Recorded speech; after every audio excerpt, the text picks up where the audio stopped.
hoping that towards the end of our conversation, we'll have a few minutes of an opportunity for some questions from the floor, which Piyush has kindly agreed to take. My only request is that please keep them as questions and only one question per person. Do introduce yourself and ask that question as well. So are we ready? Good. So you're really scaring me. Absolutely. So, look, welcome to the UK, a country that is about to have a new Prime Minister, navigating its way through the uncertainties of Brexit, a country that couldn't even allow India to get into the final of the cricket match, let alone our talented youngsters who are looking to come and work and study here. What brings you to these shores? Well, at the outset, thank you very much for taking the time and coming to meet with me this evening. I'd actually told my colleagues that please reduce the number of chairs.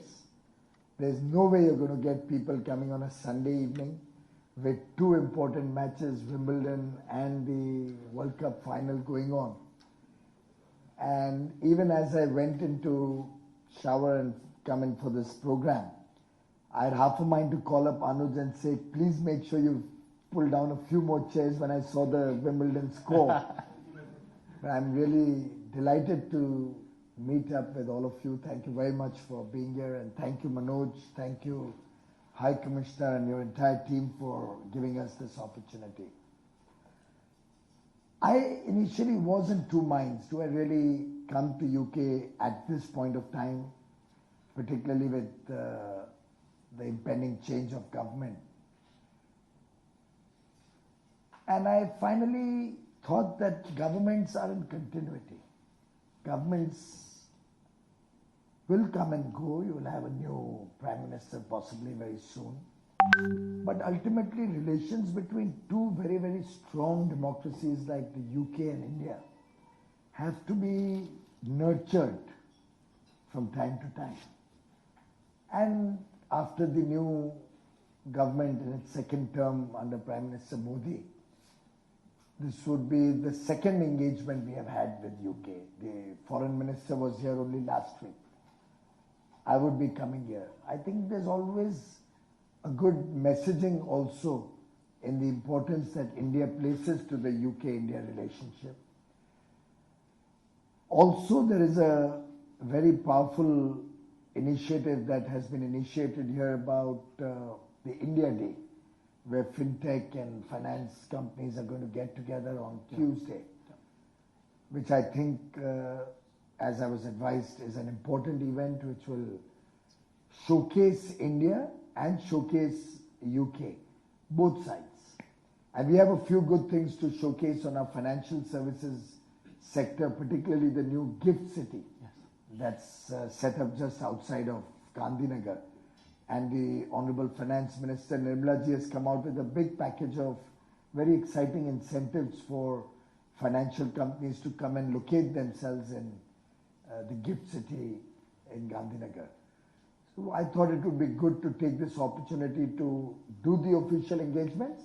And I was really looking forward to meeting up with all of you, because I do believe that you have all made us proud. You have made India proud with your work, with your achievements, with your contribution to better relations between the United Kingdom and India.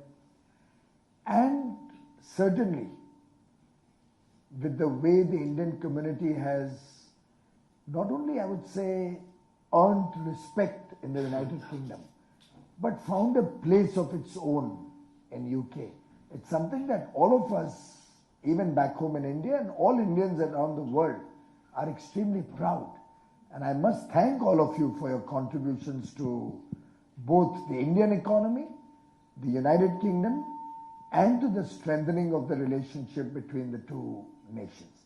So it's always a delight to interact with everybody, hear what you think could be good practices for the future, what you think are important for us to manage in our relationship with the United Kingdom, how you perceive government back home in India.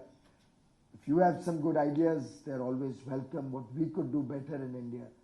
So this is a government which is always looking for ideas from all sides.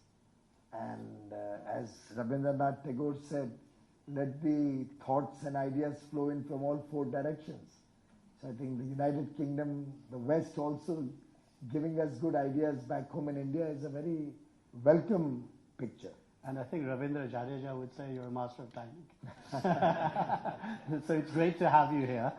We may come back and revisit UK-India relations, but I want to take us to a topic that I think everybody in this room will be extremely interested to hear you give some insights on, and that's the 2019 election results. And for 6 months, and we've spoken a number of occasions, and you were very consistent in saying that Modi is coming back, and Modi is going to come back with a 300-plus majority. What were you seeing that the media weren't seeing, the Western media certainly weren't seeing, the political pundits weren't seeing? How did you achieve that result, and how did you see it coming? How many of you thought that would happen? So you believe? It's a post facto realization.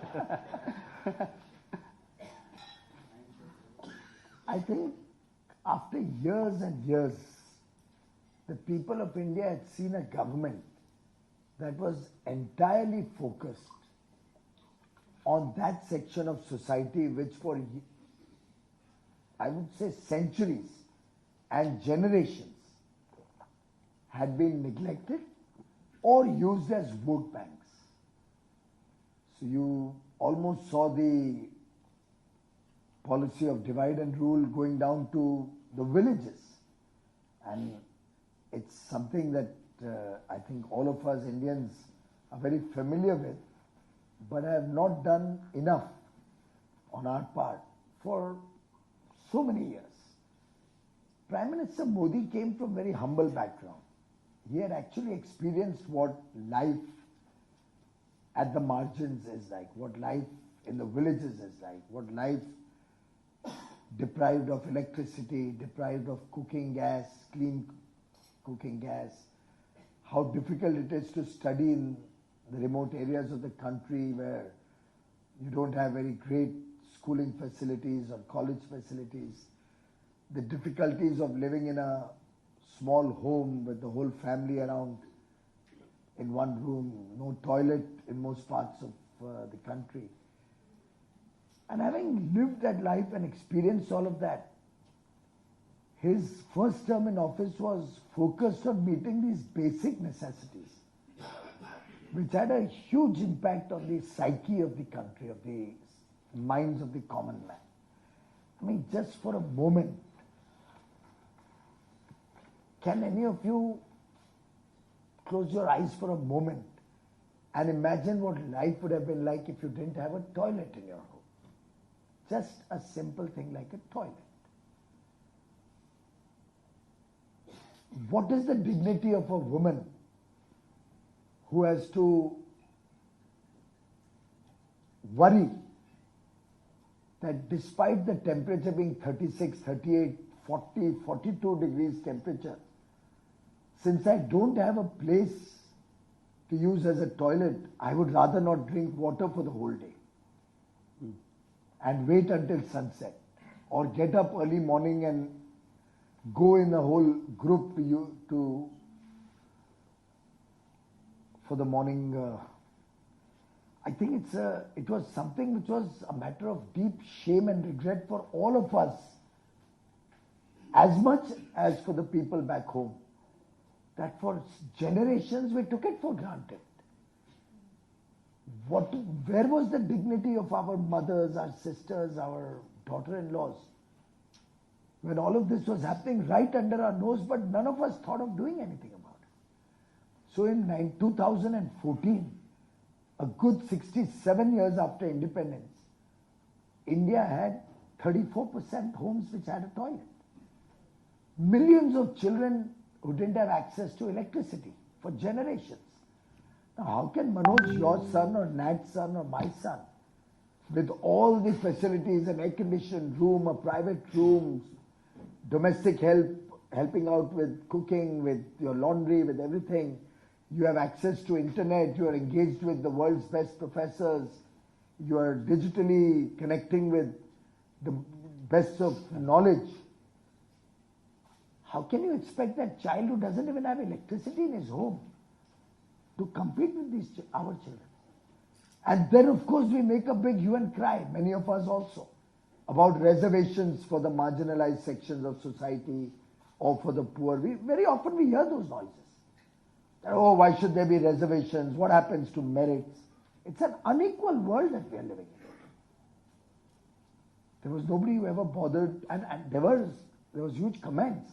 So in 2005, the then government's chief said that by 2008 or 9, we'll ensure electricity for all. Didn't happen. After the 9 election in 2010, she said there'll be electricity for all by 2030. Didn't happen. And similar situation, whether it's financial inclusion, whether it's the fact that we only had 130 million homes which had clean cooking gas. Again, a matter of deep regret that our sisters and mothers had to take in 400 cigarettes equivalent smoke every day. Yeah. And it was not only the ladies, the children used to play around there. And at a very young age with weak lungs, you are giving them all of this. Now, these things probably was misread by the Western world, by the media, even back home in India. And as Prime Minister Modi often jokingly says, that the Khan Market gang or the Lutyens Delhi will not be able to appreciate where the real India lives. Because they were so used to manipulating the system. And electoral victory or defeats were happening more out of promises, out of commitments, out of theories, out of dividing society at different points of time, vote banks, serving vested interests or political interests. Probably for the first time, people saw a government which focused on these basic necessities for which they were crying for generations. Can I just come in there? And I think you're very eloquently highlighting the strength of the political will to make things happen. But along with political will, there needs to be administrative efficiency as well. And the age-old complaint about India has been its bureaucracy. Yet Prime Minister Modi, and you've said it before, we use the same bureaucrats as they did for the last 70 years. What's that magic source? What's been the difference? Yes, there's political will. We recognize that that's a step change. But how are you getting the system to work? You know, very often, even before I became a minister, so I'm going back to before 2014, there used to be this clamor of privatization and this clamor that government should get out of everything and leave everything to the private sector and stuff like that. At that time, I used to make a comment, which I think has held me in good stead for the last 5 years also. It's not the ownership of an organization that determines its success or failure. It's vision and leadership. And then organizations fall within that. We have some of the finest bureaucrats now. We may have a few bad eggs, but you'll find them everywhere. Nat Puri will have it in his company. I'm sure you will find it in the best of British companies or in the best of American companies. You had a large retail store there being fined some $283 million for various practices. Yeah. It happens all over the world. I suspect we had good people in the country, often very well-meaning people. Again, leave the bad eggs out. I don't know whether we empowered them enough. I don't know whether we motivated them enough. I don't know whether in the earlier years they felt this sense of commitment to time-bound action plans, a responsibility towards the lesser privileged sections of society. And I don't think governments in the past ever monitored their programs with the kind of sincerity, with the kind of deep focus on outcomes that Prime Minister Modi and his team worked on. And that, to my mind, was what empowered me to have the confidence to say Mr. Modi will come back. He'll come back with more seats than before. And of course, that number that I'd spoken about way back in October was based on a large survey that we had carried out all across the country. Probably the world's largest physical survey ever. Forget the internet surveys and the phone surveys and all of that. This was 540,000 respondents in the length and breadth of the country. And while the survey was going on, it was a half-an-hour physical interview. Every surveyor was equipped with technology. His laptop was geotagged. The control room was monitoring that he's actually going across the country. 7% or thereabouts of the respondents got a call to confirm that they were actually interviewed. I mean, that is the level of detail in which all our surveys go through. That actually brings me on to another question, which I think a lot of people have started to ask and are intrigued about, is the BJP and the machinery of the BJP. How does it work? And people sort of say, well, it's a huge electoral machine, but it's beyond that. And we've seen this over the last 5 years, that it's emerged now as the largest political party in the world. How do you manage that? I don't know if there are IPR protections available on that. Just give us some insights. Or maybe you should actually invite Mr. Amit Shah to London to talk about this. There is a plan. Because I don't know how much is for all of us to talk about. But clearly I think the fact that the Bharatiya Jansangh, way back in 1952, was formed on the basis of an ideology, had people who were committed to deep sense of national pride, nationalism, a party which believed in integral humanism as our base, which Pandit Dindayal Upadhyay had articulated in the 60s. And by integral humanism, if one was to try and put it down in one sentence, it's basically that we believe a human being is not just about economic wealth, or is not only about good living. A human being can only be complete when you look at a 360-degree life around him. His family is equally an important part of his being.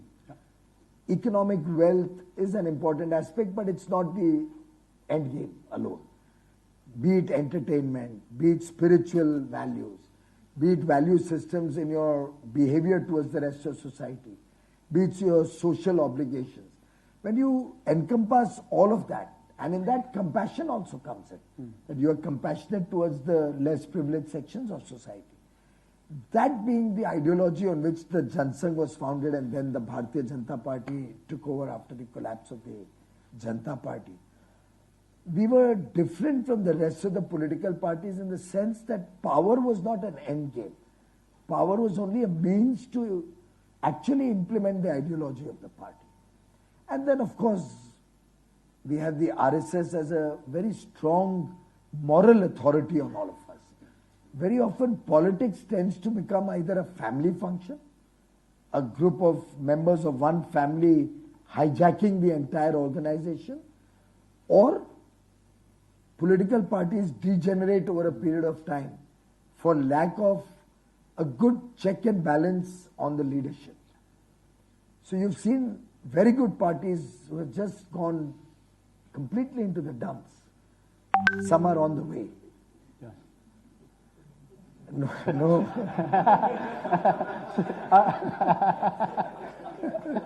So actually, I'll take. But the basic differentiating factor is that being a cadre-based party, a party with a strong nationalist mooring, and then with a strong auto mechanism of checks and balances, somewhat like the Indian Constitution.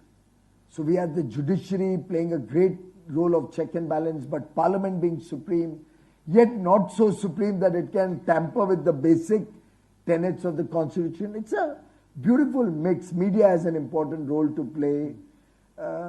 the judiciary, media, bureaucracy, parliament, government, all having their defined features, but at the same time monitoring each other's performance, work. That's the kind of structure that the BJP works in. I think more and more people have started finding the merits of being a part of the BJP, which is also now quite evident across the country. And before you ask me, very often we have criticized, why are you allowing so many people to come in? I think the party has to be more inclusive. We can't live in an isolationist world. After all, society has different elements, different groups within society. We are trying to assimilate all of them. But actually, just on that point, and a fear amongst well-wishers of the BJP is that on the one hand, they see the logic of bringing different groups in and so on. But then the other underlying issue of Indian society has been corruption, and whether or not by doing this the party is opening the doors to other problems. And that takes me on to a wider point about when are we going to see corruption Mukt Bharat? So see, there are always certain aspirational goals, like in mathematics, there is the concept of infinity, right? Similarly, I think in governments, in public life, across the world, this is something which we all want to get rid of. And certainly, I don't think there can be any doubt. I hope we have been able to demonstrate with our work of the last 5 years that we have been able to give a government which has been completely kosher, completely clean at the top. And I personally believe the messaging has to start from the top.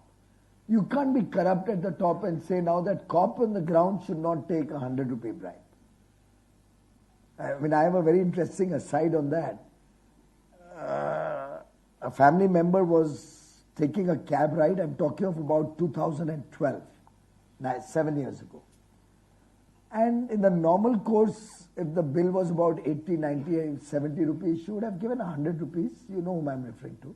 Should have given 100 rupees and would never have taken back the change. Garib taxi driver hai, thoda usko mil jayega. But then the taxi driver at the end of the journey asked for 100 rupees when the meter showed some 80 odd rupees.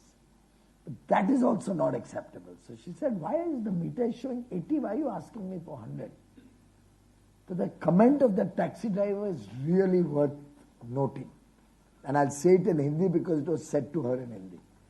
Ma'am साहब, मैंने तो सिर्फ 20 रुपए ज्यादा मांग लिए, कोई कोयले की खदान थोड़ी ली है.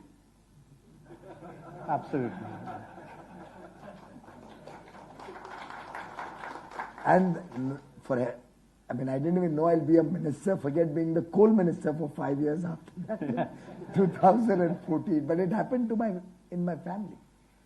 Now, look at the psyche of that common taxi driver, the common man.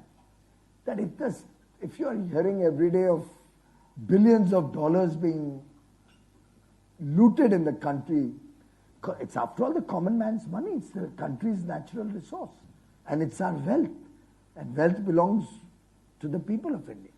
If that is going to be messed around with, then the psyche of the nation is going to get worse. But if you can proudly say that we've seen 5 years of good governance and honest government, then it percolates down. Yeah. And now with the action being taken on several officials also who've had integrity issues in several departments. My own railway ministry is now studying the profiles of very many officers to see if some action can be initiated to give a message to the others. In the states where we have come into government, we are trying to bring about a change. In political funding, we have tried to bring about a change, not to accept donations in any other form, but by clean money coming in, particularly now with this new electoral bonds, it becomes safer to give money without being scared about persecution by the other side. Yeah. Particularly, I think it's good for the opposition more than anybody else, because people are scared to donate to the opposition officially. So considering all of that, we feel that the message is going into the country. Banking is being cleaned up. more and more transparency is being brought in, so people start recognizing that information is now out in the market. If we don't perform, we'll be hauled up. Well, yeah, actually, that's interesting you've come to that point. Because, there's a lot of stuff that you've well articulated about the micro activity that this government has done and successfully done. I just want to touch upon the macroeconomics and where we are. And if we read the newspapers and we read certain media, there are problems with jobs, there's a slowing down of the economy, there's liquidity issues in the financial sector, private sector isn't investing as much. Could you just speak to those concerns that have been festering over the last few months, and where are we heading? Well, first of all, I don't think we could have had this kind of a growth without jobs being created, without economic activity being added, without people getting more and more work. So clearly, while there is a concern in the nation how we can get more and more people into the working space quickly, I do not agree with the naysayers who believe that there's been no job creation or there's been no new economic activity that's been created, point one. Point two, I think the nature of job worldwide is changing. Now, more and more people are becoming entrepreneurial, or there's more and more work which is getting into smaller subsets rather than large factories. I mean, going forward with 3D manufacturing, for example, gone are the days we'll have large factories producing big amount of products at a large scale. Yeah. You're going to have literally tailor-made products happening or being made at the end point. And this could have a huge impact on formal job creation. But it will provide opportunity of work to so many people in a different form. So it's a big difference if you ask a person, are you in a job? He may jolly well say no. But if you ask him, are you working? He may say, yes, I'm working. So the job, formal job versus work, is gradually getting blurred into the new paradigm of working worldwide. And India can't be very much different from that. For example, with renewable energy coming in. Now, renewable energy provides 10 times more people work than what an NTPC power plant, a thermal power plant would provide for the same amount of energy produced. But that 10 times more number of people, many of them would be entrepreneurs, would be working in contracts, would be working at different levels on smaller scale, not necessarily captured by the data on jobs. So while there's a big hue and cry that 6.1% or whatever is the latest number is 45% more than before, and it's the highest in Indian history. Now, there were earlier reports which said unemployment was 2% or 3%, which is why the 6% becomes a historical figure. I dare say there will not be a single person in this room who would even believe the 6% number. Forget the 2 or 3. I don't know, did any of you ever think that in India unemployment was 2% or 3%? Can anybody in this room tell me that they believe that ever in our history unemployment was 3, 4 or 5 or whatever percent? I think these are things which we really need to rework the way we are collecting this data, the statistics around it, the questions around it, and try and capture who are the number of people who are not really who are not gainfully occupied in work. There are often examples cited, some of you may have read it also, that if, for example, in the railways we opened up 150,000 jobs. We got applications which were some 12 or 13 million applications, or maybe 15 million applications. So one can jolly well say, oh, all of those 15 million people are jobless or unemployed. And therefore you got such a large number of people applying for the 150,000 jobs. It doesn't work that way. Every citizen in India who is not a government servant wants to get into government. So if government opens up even 10 jobs, there'll be 50,000 people applying for it. There's a charm around a safe and secure government job. There's a feeling that you'll be sorted out for the rest of your life and possibly a few generations after that. There's a comfort of social security being taken care of, health being taken care of, housing being taken care of, and therefore there's a disproportionate interest in a government job, which may not be so in maybe UK. Everybody may be looking for better jobs, better paying jobs in the private sector than in a government job. Not so in India. So you will find a person who may be drawing twice the salary of the government job, maybe in a Tata Steel, may still apply for a government job if he falls in that eligibility for a variety of reasons.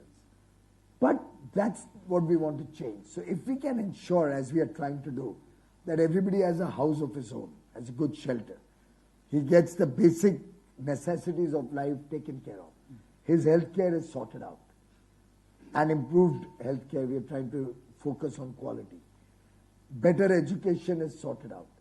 Then you may find more and more people willing to become startups, work as entrepreneurs, and this race towards a government job and hopefully will fall. And there are a lot of not only entrepreneurs and people with significant business interests that are looking at India at this moment in time. And just going to the budget, and it's widely acclaimed as a very decent budget, not only for continuity but also for incremental reform. One of my favorite elements of the budget was the announcement on electric vehicles, and I see that as a huge opportunity for a country like the UK and UK businesses who have lots of leading technologies in this sector to collaborate with India. I'm going to put you on the spot. What were your 2 or 3 favorites within that budget where you see opportunities for foreign investors? Well, I think Nirmalaji brought to the fore so many different aspects of her plans for the future and Prime Minister Modi's vision that it's amazing. In one budget, the wide canvas that she has captured, I have not seen too many budgets address so many different aspects of the economy: social, economic, investment, foreign trade. And if you rightly pointed out about electric vehicles, another area which in a way has significance to the India Day we are going to be at on Tuesday, where financial and fintech companies are getting together, is the concessions offered to the fintech companies, the companies which come into the International Financial Services Center, first of which has been set up in Gandhinagar, the gift city. We're hoping to see a couple of them more in Mumbai and in possibly Haryana, Gurgaon. So these are, that area has been given a deep focus in this budget. The real estate sector has been sought to be given some benefits. The NBFCs, which are facing the stress of, I would say, irresponsible banking and irresponsible balance sheet management for some time now, have been given a little bit of a long rope to turn a new leaf. Now, 2 things I think are important for all of us to know. One, when we see that there's not been too much private investment in the last 4 or 5 years, it's also on the back of the fact that we had surplus capacities in almost every field. And those that we did not have surplus capacities have expanded massively in the last 5 years. So you'll see mobile manufacturing, for example, has grown by leaps and bounds in the last 5 years because we didn't have a base. Steel capacities in certain companies has grown. The others who are patently doing irregular activities have suffered and have gone through the IBC process now. Cement has been doing very well because of the huge thrust on infrastructure and housing. So there will be some sectors where there will be surplus capacities which will face the stress.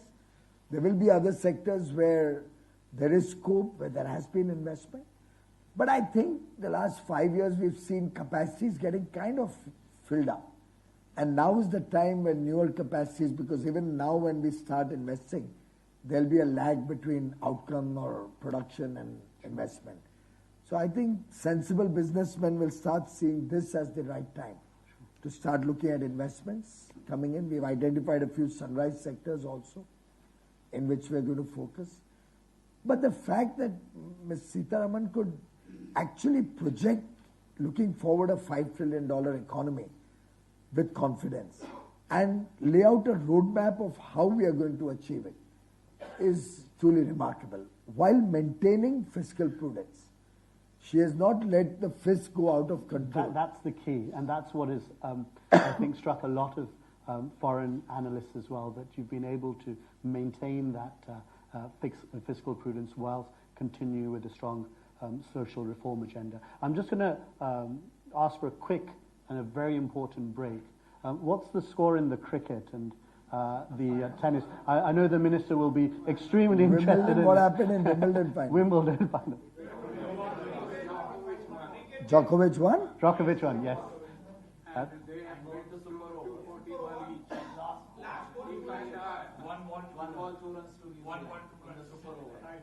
Ah. Jesus Christ.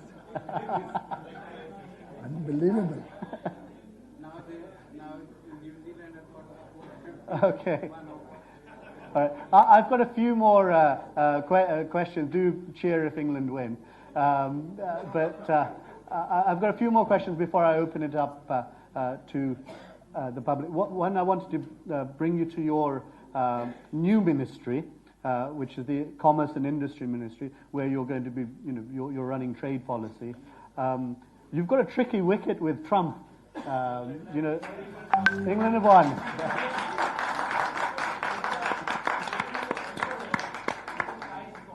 Yeah. Oh gosh, okay. Is that really? Unbelievable. It's amazing. Unbelievable. Luckily, the Indian elections weren't that close. You hit a lot of 4s and 6s, I think, over the last 5 years. So on the issue of Trump, there seems to be a. Excuse me, can I ask everybody to? There's a new wind of protectionism, and I guess Brexit in some ways is a symptom of that. You have that on one side, and you have India looking at the world and seeing the world as its oyster and lots of opportunities. How are you going to reconcile these world realities, and the conflicts that are before you? Well, I don't see any significant problem as long as you have sincerity of purpose and you are willing to sit down across the table man to man and find common meeting ground. There will obviously be some red lines on which each side will find it very difficult to compromise. As long as we can respect that, as one would do in a business transaction, as one would do when negotiating a good deal, I don't think it's impossible to come to terms. It needs faster decision making. Everybody has to protect their national interests, their own legal sovereignty, and the interests of the people of their country. And I think every country has a right to do that, must do that. Sadly, I think I've been studying in the last 40 days, ever since I took charge of this ministry, how our foreign trade policy has evolved over the years. And when I see some of the FTAs which were made in 2009, 10, 11, I'm finding we have not been able to really negotiate good deals, which one should have. And some of them are causing us agony, which is why now we are looking at engaging with the United States, for example, to see how we can put the baggage behind us and move forward quickly. I'll be meeting the United Kingdom leaders of government and the bureaucracy here to see which direction they are looking at, what's the time frame they're looking at for Brexit to happen, or what could be the next steps when we can look at some deeper engagement with UK, considering that right now we may not be able to have any great breakthroughs. But then when the time comes, if you start at that time, it becomes too late. So it's important that the process is fast-tracked now, so we are ready to be in there and work together speedily once the time comes. Similarly, we have RCEP negotiations going on with ASEAN and the entire Southeastern setup, Australia, New Zealand, Japan, China. We are working to see if we can get a fair deal which protects Indian interests and does not allow any of the countries in that to kind of get an unfair market access to India. If we are able to protect India's interests and come to good terms, we are happy to do that. If not, it won't happen. But at no point of time anymore can there be any agreement or any trade pact or any movement going forward on commerce which will be at the cost of India's interests and India's own sovereign requirements and the interests of the people of India. Well, with two Gujaratis at the top and you leading the charge, I have no doubt that you're fully prepared for these difficult negotiations, and it's in very, very safe hands. I just want to touch upon the other ministry that you head up, the Railways Ministry, which are the arteries of India, and I still believe the second largest employer in the world after the Chinese Army. What's the exciting stuff that you're doing there? Something that you know all of us will. So many things happening there. Nirmala ji also spoke about the plans to invest nearly $700 billion in the railways going forward in the next 10 to 12 years. And my own sense is that railways has the potential to really swing things for the Indian economy. I personally believe we can make it the best railway in the world. It's not difficult. Of course, our immediate concerns of the last few years have been things like safety, where the last 2 years we've had an unbroken best years. 17-18 was the best year in its 166-year history. 18-19 was better than that. Touch wood, we're on the same track as of now, and we hope that it remains. But along with safety, whether it's punctuality, whether it's cleanliness, whether it's better stations and infrastructure, whether it's expanding the rail infrastructure to newer areas, and within the areas where there's huge demand, having more and more capacity, advanced signaling systems, new rolling stock. I don't know, you may be aware that we are converting the entire Indian Railway to electric traction. So we're going to do away with diesel in the next 3 or 4 years. There will be absolutely no diesel being consumed.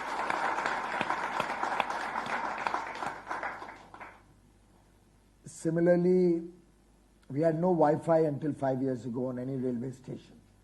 As we speak, we have Wi-Fi in 1,605 railway stations in India. It's available for passengers or anybody who visits that station free of charge. And I dare say that the Indian Railways Wi-Fi is faster than anybody else's Wi-Fi in India. I'm not taking any names. Well done. No, look, now this is the point where you've got the opportunity to make lots more friends in the room, and I know I'm going to lose a few friends because it's time for some questions from the floor. We've only got the opportunity for a few questions. So firstly, I'll take 5 questions and then respond. Yeah, should we do 5 questions and then respond? And I'm going to be really biased. If there's any lady that's in the room, I'm going to make sure I choose them first, and then I'll work with it. So there's a lady at the back across over there. So just, there's a mic that's coming across to you. We'll get that across. Or just let us know how we're doing for time as well, sir. Good evening, sir.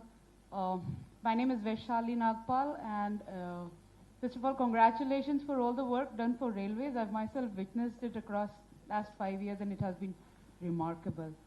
My question to you is, now under Commerce and Industry Ministry, what is the prospect that we see for Modi 2.0 for development of intellectual property rights in India? This is a very niche domain as far as India is concerned, and countries like China, Japan have already surpassed. Got it. Okay, we got the question. Yes. Okay. Another lady. I'm going to be totally gender biased in the first round, so cross over there.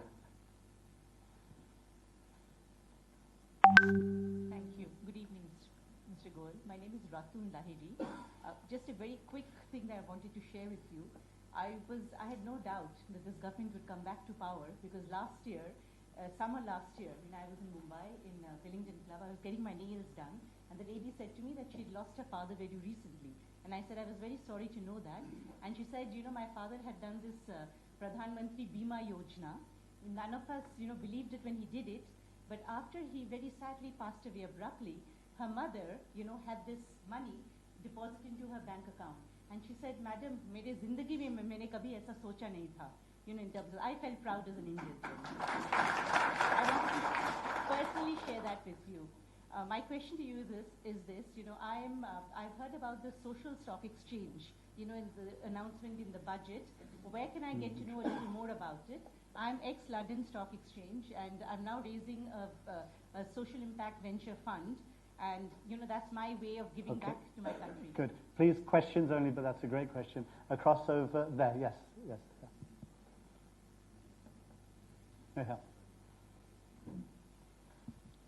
Hi, sir. I'm Karmanya Sareen. Sorry? So your name? Karmanya Singh. Karmanya Singh. Yeah. And my question to you is about the concern around climate change. So India's been doing really well in renewable energy, especially solar and wind. But for some reason, it's not really considering nuclear, and it still has plans to keep coal as one of its main percentages in terms of energy production. So how does India stand on countering climate change while keeping the fact that India needs to keep up its supply for electricity at all times? Okay. Question across over there, if you're standing up. Yeah. So, and then Namaste, Piyush ji. Congratulations for bringing back the BJP government, because we are all proud that they will do the development in India. But my question is about demonetization. After the demonetization, all the economists were saying the money was deposited the same amount of what was in circulation. But all the economists are forgetting that there is a lot of tax inquiries taking place on black money. So what's the question? Yes, so can you highlight how much inquiries is taking place, please? You're Mr.? Thank you very much. It was really nice talk. I welcome you to London and giving us very good talk on various areas of commerce and railway. What I wanted to know, you mentioned a couple of times about giftership in Gandhinagar and what advantage industry have, how to really achieve, because I understood that government of India only allocate to certain businesses and certain people who can really qualify to get it. The package around big gift city, what's the incentive to go into a gift city? Okay. No, that's fine. Okay, I think that's 5 questions so far. So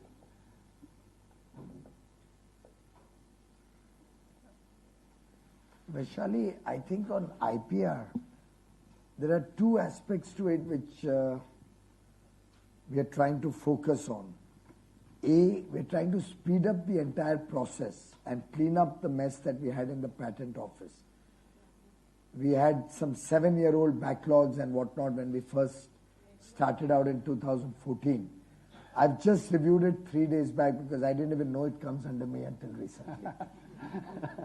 So I've just reviewed it, and what I'm planning to do is what we did in the railways in the RDSO, which was an even worse organization until a few years ago. We're going to put all patent applications on the net. All would be in public domain with dates of application, queries, where it is stuck, what's the problem, if it's rejected, reasons. We're trying to bring in a great deal of transparency so that we can clean up any mess, if any, in the patent registration system. On IPR enforcement, if there's any leakages or any misuse, I still think we have a long way to go because the process is very slow, and the teams doing that is really not good enough. And why I know this is, the other day, one of the kids came home with a bottle which looked like a Bisteri bottle. Absolutely the same. The green color and everything was the same. But by chance sitting, I just happened to read and I thought maybe I'm reading it wrong. But it was Bilseri, B-I-L-S-E-R-I.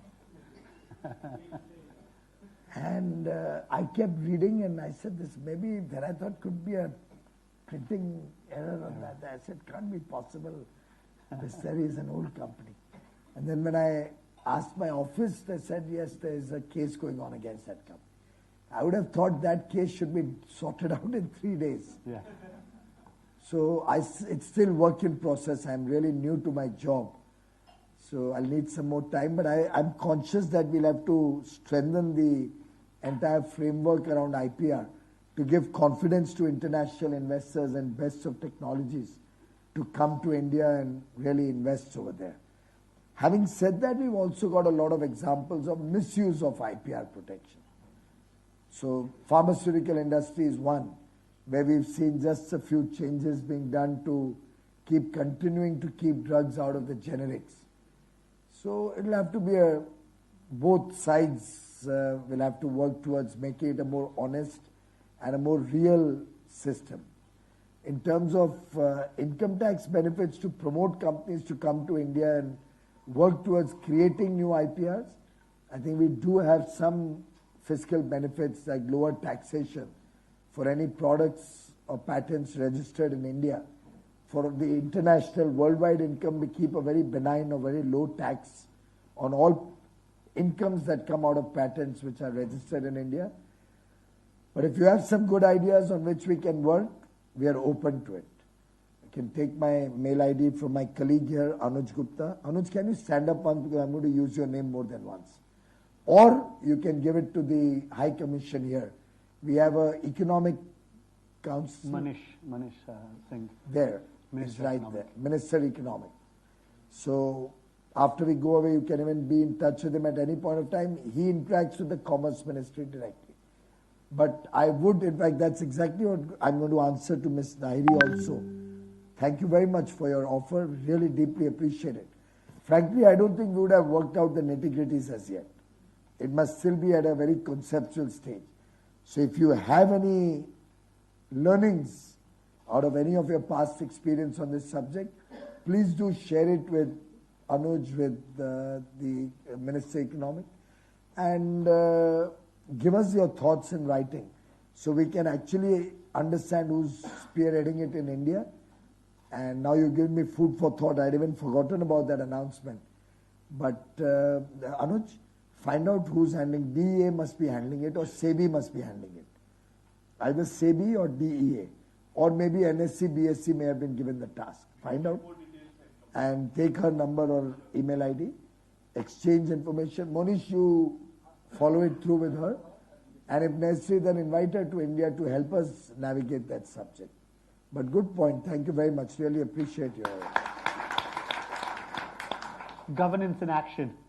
Mr. Singh, I met you before, if I remember. Yeah. Why are you looking familiar? Yeah. Are you Maninder's? Yeah. Ah, yeah. I got confused because you introduced yourself very formally. Father's a dear friend of mine. Okay. He was our ASG. Maninder. Yes, of course. Yes, of course. Mr. Singh, coal will remain in India for several more years. But I must share with all of you, our per capita consumption of coal in India is equivalent to what the United States used to consume 150 years ago. We are only consuming that much coal in India per capita. Now, coal was always a low-cost energy source which helped nations industrialize and helped nations, particularly during the time when they were going up the development curve.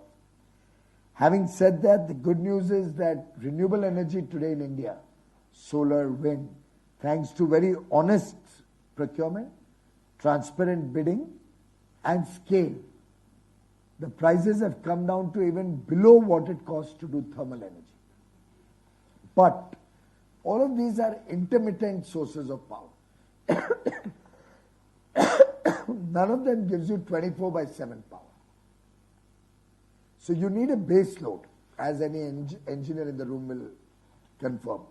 I mean, I can't feed solar power into a grid which doesn't have a base load or it doesn't have power flowing through it. So coal is that base load power in India. We don't have enough gas, otherwise that could be the base load. We don't have enough gas. Nuclear, we have small quantities. We are planning to set up about 7 gigawatts more, for which orders have been placed and we are setting it up. But it's easier said than done. 3 reasons.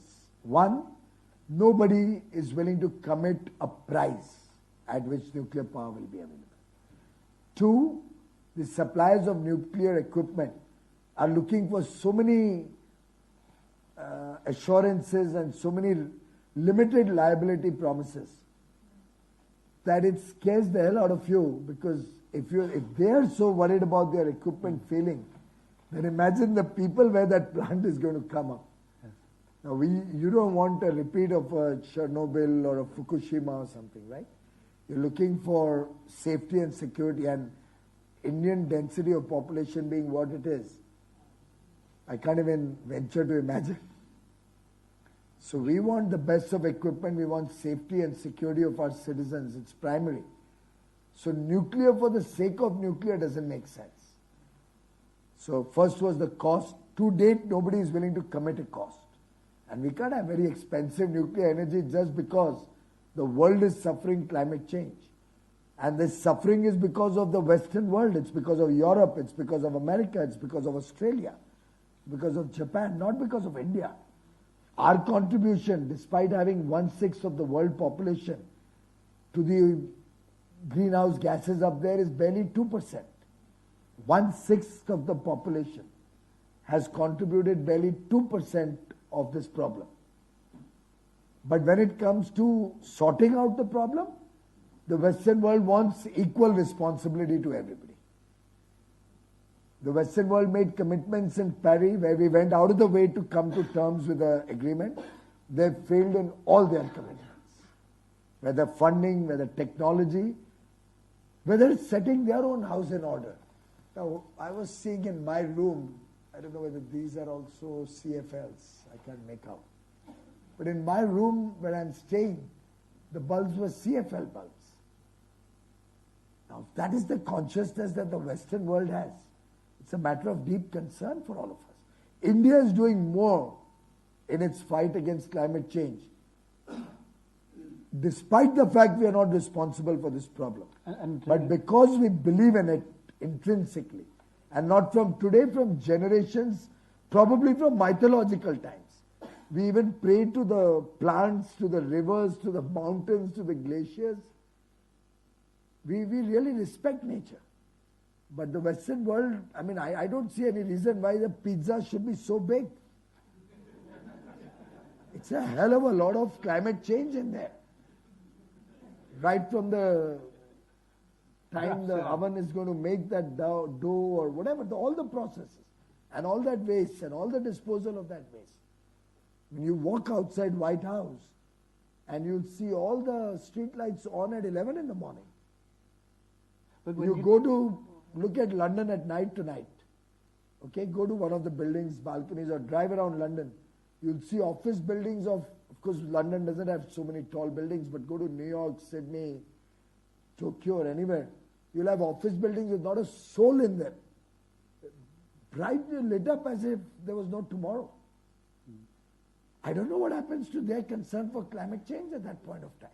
But in 2014, when you took charge of the renewables ministry, I remember the cost per unit of solar was around 12 rupees, or by that time it had come down to 7. But yes, last week I just read that India now has the lowest cost per unit. We were the lowest cost ever since 2016, I think. Okay. By 2016, when our auctions had taken off, we got 2 rupees 42 paisa. So that's about 3.5 cents. And with the Indian costs of interest and all of that. So imagine if we had interest costs of what it is in, say, Saudi Arabia, Dubai, or in other western parts of the world, or in Japan. We could have brought this 242 down to probably $1.50. Because interest is a major cost in the solar power. So we are playing our part. We've increased our solar installation 12x in our first 5 years. 12x, 12 times. And going forward, we're going to expand it much more significantly. with the advent of electric vehicles, we'll get another big boost to solar energy, because the batteries in the electrical vehicles will be a natural storage for sunlight power or solar power generated in the day, and cars will run 24 hours in the night also, in the evening also. So our peak load will come down or get more balanced with the daytime power consumption. And I think it's a win-win for the country as we expand our renewable energy. But the base load will still be required in the system, and that comes from coal. So we need not be apologetic about what we are doing or using coal. We can give you enough statistics and more to hold your head high and say we are doing more for climate change than anybody in the world.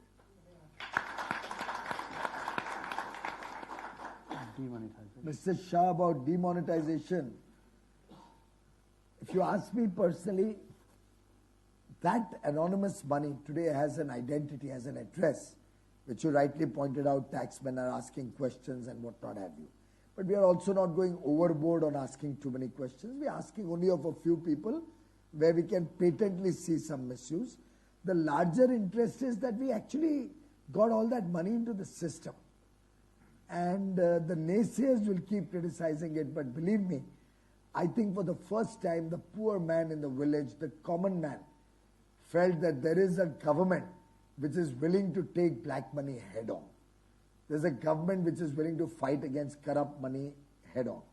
There's a government which is willing to take on the rich for the first time post-independence. And rich as in rich is not a bad word, but those rich who did not account for their wealth fully. And I think that has given a message to the entire nation. And we are seeing formalization of the economy increase. We are seeing tax collections increase. They almost doubled in the last 5 years. And to my mind, the nation is now coming to terms with a new normal, which is a nation where honesty has a premium and dishonesty is punished. And demonetization was one of those first big steps that gave this message to the country. And if you ask me, the results of 2019 endorse demonetization, because the common man has not forgotten that here is a leader who can take on corruption and who's committed to cleaning up the system. And for the gift city, of course, the principal advantage that's been announced in the budget is about around tax. So you get a 10-year tax holiday in the 50-year band. You can choose which 10-year period you want to take as a tax exempt period. Your dividend distribution tax is also exempt. So we are trying to make it comparable to international financial services centers like in Singapore or London or Dubai or New York. Probably a tad better than that. And other than the fact that you can't drink in Gujarat. No, but I think for that you also get a license. Sorry. Foreign I companies. deny all knowledge of any laws related. No, because this is often a question people ask us. But that also for foreigners or for people who come into a special economic zone like the gift city, that also is not a constraint. And if you ask me, I personally think post this budget announcements, gift city will take off, because look at the strategic location. You have the eastern markets on one side, you have the western markets on the other side. And you can actually, during the working day or a little extended working day, capture data or what's happening right from the Tokyo or Singapore, Hong Kong exchanges, right up to by the time you close the day, or as I said, a little extended day, you can have the United States also being factored in that marketplace. So I think there's a huge potential, and I would probably try and see if I can send the Gift City guys to come in and meet with the fintech people Absolutely. over here. So the ministers agreed to mingle for a few minutes after this session. So he's outsourced all the selfies to me, but you can ask him some more questions one-on-one before he needs to leave. I just want to touch upon two more personal questions. One is that Prime Minister Modi is fabled as a tough taskmaster, How is it work? And I think a lot of people will be interested to know what's it like to work for a boss like Modi. And secondly, I guess it's related to that is you are a family man. You have a wide friend circle. How do you balance the rough, the tumble, the intensity of your political work with your family life and your personal life? How do you get that balance? Well, working with Mr. Modi is very inspirational, to say the least. He often tells his colleagues that whatever number of hours you'll put in, I'll add an hour and put in that much more. And a leader who leads from the front, who's willing to be involved along with you and taking bold decisions, somebody who's willing to lend a ear. He's a very good listener, by the way. I don't know if you have ever noticed. And I'm too talkative myself. So it's a great match. I talk 55 minutes, he talks 5 minutes.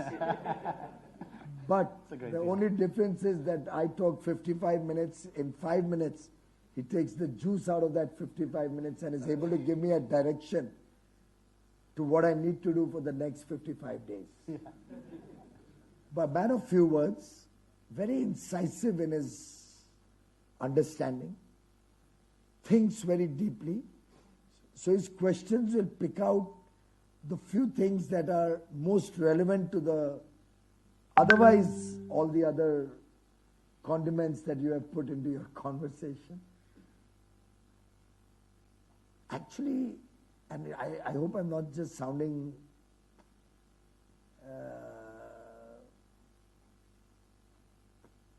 but truly a person who comes up with some very innovative ideas in his work.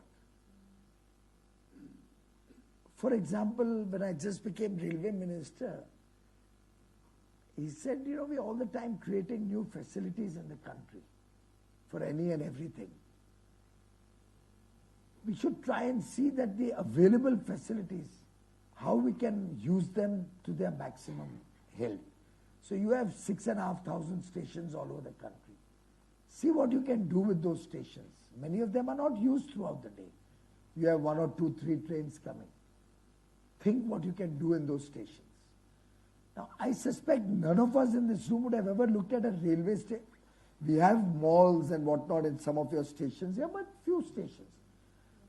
But his logic was a station in a remote part of Bihar where there are 2 or 3 trains coming in a day. Can you think of a community hall there so that all the villagers and the poor people can come and have their marriage and celebrations and everything else over there? In India, 1.3 billion people know where their nearest railway station is. So you can just tell them that I'm getting married at so-and-so railway station on so-and-so day. On a serious note, uske pandal ka kharcha bach jayega.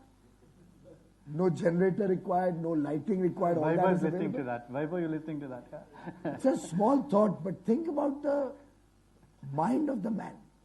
Why am I doing Wi-Fi? This Wi-Fi is not only for the passengers, and of course it will help me in my advanced signaling system for safety. But the idea is that can villagers around the stations, and these stations are the length and breadth of the country, can we get those school children in those small village schools, or can we get the rural population, the farmers there, the ladies there, coming to the railway station, use our Wi-Fi, and get connected to the rest of the world to know what's happening, what produce should be there. So I'm just trying to say these are the kind of innovative ideas he comes up with, right up to the extent of saying, Piyush, on your platforms, you have those steps coming up. Why don't you advertise on all those steps? Now maybe many of us may have seen that in the metro, London metro here, right? But in India, these are type of things which we've never thought of, we've never thought of doing also. We may have come here a million times, but we've not picked up these ideas from here. How to make use of every single opportunity, convert it into either an economic opportunity or a social opportunity. And if you can combine the two, nothing better. how it helps you to monitor the programs that you embark on, how it helps you to focus on monitoring, because that's the only way you'll be able to get it done in time and fix responsibility on people. After all, you couldn't have had nearly 100 million toilets being built in 4.5 years unless there was deep monitoring and a responsibility matrix with a timeline.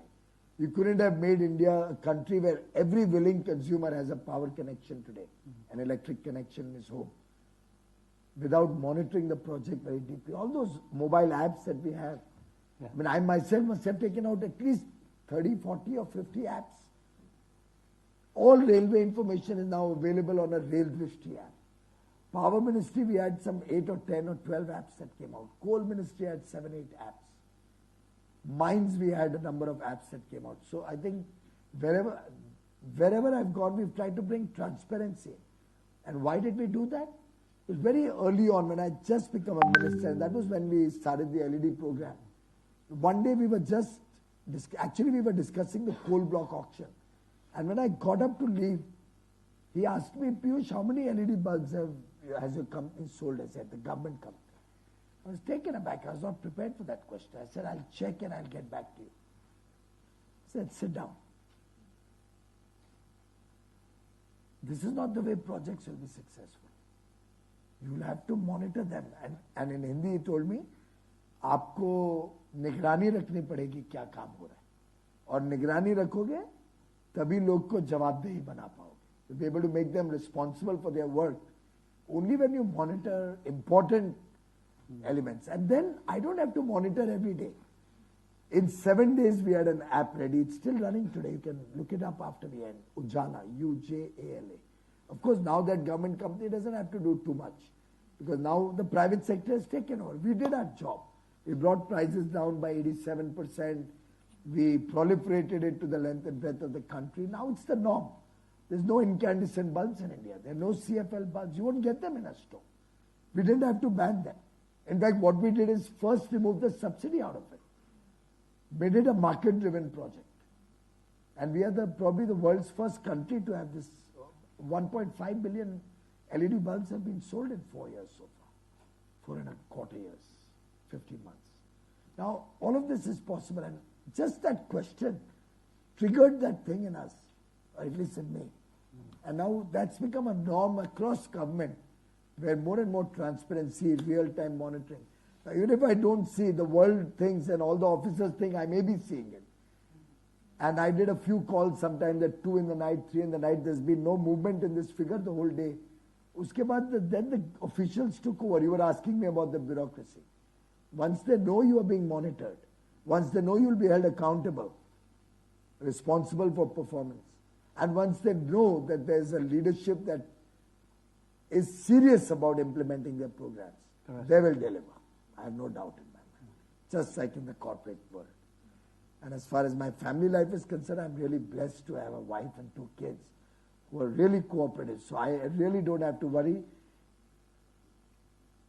There are times when if I'm a little bit free at home, Seema will often ask me, you don't have enough work, you seem to be... I don't know whether there could be another meaning to that. I never thought of that.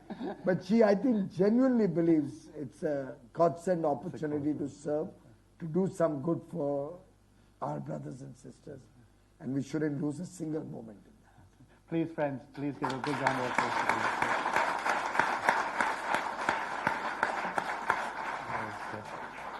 I think he's going to just thank you. No, we finished a little later on. Thank you so much, Honorable Minister, for this exciting Fireside Chat. I'm sure we could have gone on and had learned more about the future plans of Modi 2.0 and, of course, more about how you function along with the Honorable Prime Minister back in India. But I think we will have to take this over to dinner. But before we end, may I request Mr. Charanjit Singh, the Deputy High Commissioner of India to UK, to kindly give the concluding remarks.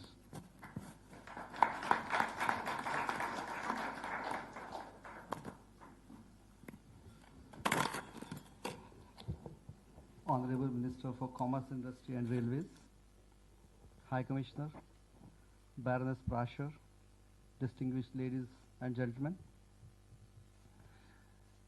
It is my honor to thank Honorable Minister for giving us